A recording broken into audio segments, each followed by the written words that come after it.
السلام علیکم ورحمۃ اللہ وبرکاتہ۔ مسجد اقصی اور بیت المقدس تاریخ کے آئینے میں اس ٹاپک پہ ہمارے لیکچرز چل رہے ہیں۔ دجال کے ظہور کا انتظار کون کر رہا ہے؟ یہود دجال کے ظہور کا انتظار کر رہے ہیں۔ یہود نے دجال کے ظہور کی تمام تیاریاں بھی مکمل کر لی ہیں۔ اپنی مرضی سے ڈاکٹرز، انجینئرز، بچے پیدا کرنا، 90 ٹیکنالوجی کی مدد سے ایک جگہ ہوتے ہوئے کئی جگہ پہ موجود ہونا، اپنی مرضی سے موسم بنانا، جب چاہو بارش کر دینا، چند دنوں میں پوری دنیا گھوم لینا، یہ سب دجالی نشانیاں ہیں جو آج کے دور میں کوئی مشکل کام نہیں ہے۔ برگد کے درخت لگانا جو انہیں پناہ دے گا، اور دجال کے فرار کے لیے ایئرپورٹ بنانا۔ یہود گریٹر اسرائیل بنانا کیوں چاہتے ہیں؟ یہودی یہ سمجھتے ہیں کہ ایک وقت آئے گا جب پوری دنیا میں صرف یہودیت کا بول بالا ہوگا اور اسرائیل اس کا مرکز ہوگا، اس لیے وہ ہیکل سلیمانی کی تعمیر اور توسیع کرنا چاہتے ہیں۔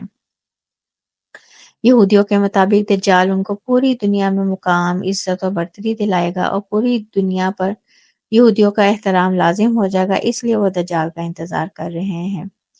دجال کے نکلنے کی نشانی جو ہے حدیث سے ہمیں پتہ چلتا ہے کہ ترکی فتح ہونے کے فوراً بعد دجال نکل آئے گا۔ ابو داؤد کی حدیث سے حضرت معاذ بن جبل رضی اللہ تعالیٰ عنہ کہتے ہیں، آپ صلی اللہ علیہ وسلم نے فرمایا، بیت المقدس کی آبادی مدینہ منورہ کی خرابی کا باعث بنے گی اور مدینہ منورہ کی خرابی سے جنگوں کی ابتدا ہوگی، اور جنگوں کے ظہور کے بعد استنبول فتح ہوگا اور استنبول کی فتح کے بعد دجال ظاہر ہوگا۔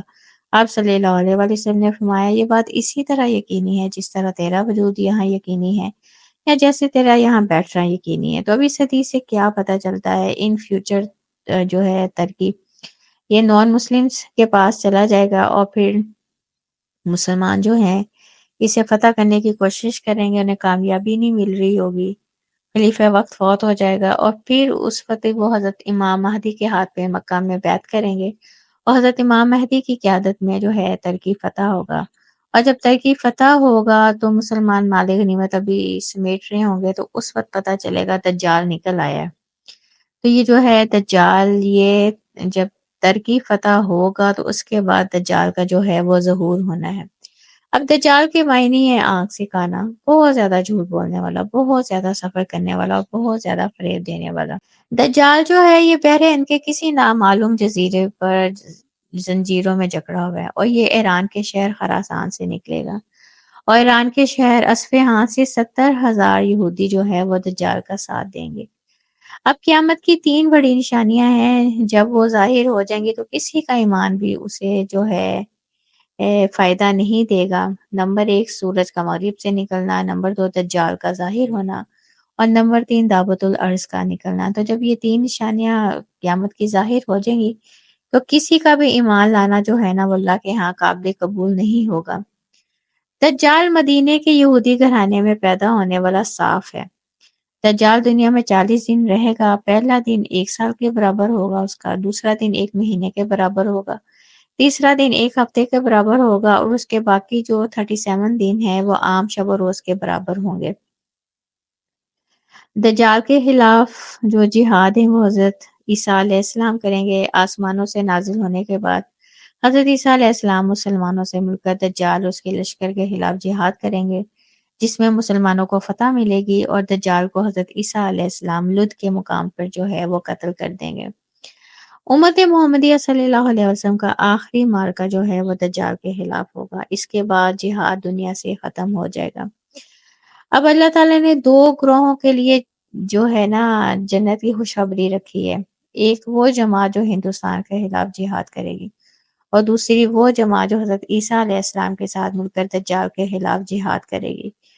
تو جو مسلمان میں حضرت عیسیٰ علیہ السلام کے ساتھ مل کے جہاد کریں گے، اور جو مسلمان ہندوستان کے خلاف جہاد کریں گے، وہ سارے کے سارے جو ہیں وہ جنتی ہیں۔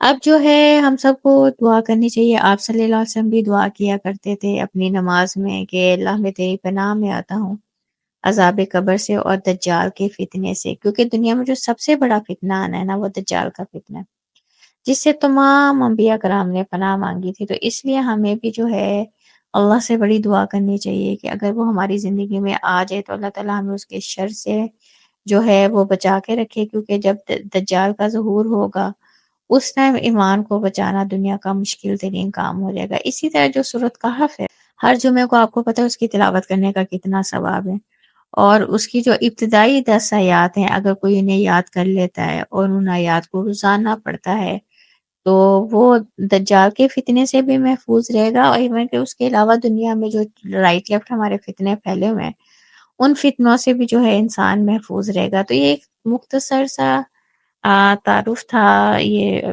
جو تھا کہ مسجد اقصیٰ کی جو ہے اور بیت المقدس کی کیا تاریخ ہے، اور مسجد اقصیٰ کب بنی، اور جو ہے اس کے بعد وہاں جو ہے کتنی دفعہ مسجد بنی، کتنی دفعہ اس کو دوبارہ شہید کیا گیا، اور ان فیوچر جو ہے پھر اس مسجد کو شہید کر دیا جائے گا، اور اس کے بعد پھر جو ہے دجال کا ظہور ہوگا، اور پھر اس کو حضرت عیسیٰ علیہ السلام جو ہے وہ قتل کر دیں گے۔ تو یہ ایک مختصر سا میں نے آپ کو جو ہے تھوڑی سی ہسٹری بتانے کی کوشش کی ہے فلسطین کے علاقے کی، مسجد اقصیٰ کی اور بیت المقدس کی۔ اللہ تعالیٰ ہم سب کو توفیق دے کہ ہم سب بھی مسجد اقصیٰ کی حفاظت میں اپنا حصہ ڈال سکیں، اور اللہ تعالیٰ جو بھی مسجد اقصیٰ کو شہید کرنا چاہتے ہیں اللہ تعالیٰ ان سب کو جو ہے تباہ و برباد کر دیں، اور اللہ تعالیٰ فلسطین کے مسلمانوں کی مدد کر۔